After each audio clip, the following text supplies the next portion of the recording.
বন্ধুরা, আমি জ্যোৎস্না চলে এসেছি একটা নতুন রেসিপি নিয়ে। আজ থেকে তোমাদের বেগুনি খেতে আর দোকানে যেতে হবে না। আমি যে নিয়মটা দেখিয়ে দিচ্ছি, এইভাবে যদি বেগুনি করো তাহলে কিন্তু তোমাদের দোকানে একদম যেতে হবে না, আর শরীর খারাপও হবে না।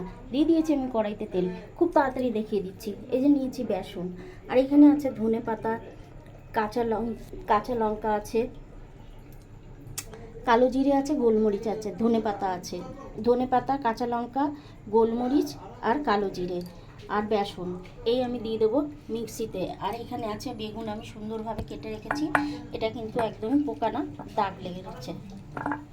ঠিক আছে, সব আমি একসঙ্গে দিয়ে দিয়েছি, নুন হলুদও দিয়ে দিলাম। দেখো কত সুন্দর কালার হয়েছে। এবার আমি ভেজে নেব।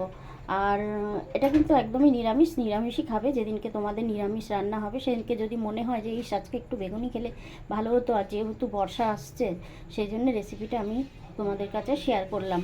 কিন্তু ভালো লাগলে আমাকে ভালোবাসা দিয়ে একটুখানি সাবস্ক্রাইব করে পাশে থেকো। তো সুন্দর কালার। আর আমি এই যে ভেজেও নিয়েছি। কেমন লাগছে? আমার বনু এসছে, বনু খেয়ে দেখাবে। এমন অন্যরকম করেছি। বনু কেমন হয়েছে রে? দারুন দারুন, ভালো হয়েছে না? তোমরা করে খেও, সত্যি রেসিপিটা ও ঝাল হয়েছে, অসম, ঝাল ঝাল লাগছে আমার মুখে, সত্যি একটা অন্য স্বাদ হ্যাঁ, একদম। এরকম ওটাই বানালাম, তাই আমি শেয়ার করলাম।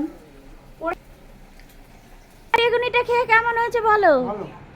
এই যে তুমি বলো, উনি তো সহজে কিছু বলেই না। ভালো হয়েছে? দেখ, ভালো হয়নি?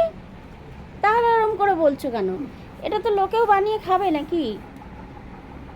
শেষ করলাম এই যে, না তো গ্রিন বেগুনি আমার হয়ে গেল। এই দেখো কত সুন্দর ভেজেছি। দারুণ মুড়ি নাও আর ভাত নাও আর যাই নাও, তাই দিয়েই খাওয়া বেশ জমে যাবে। তো ভালো লাগলে অবশ্যই বানিয়ে খাবে, আর ভালোবাসা দিয়ে পাশে থাকবে।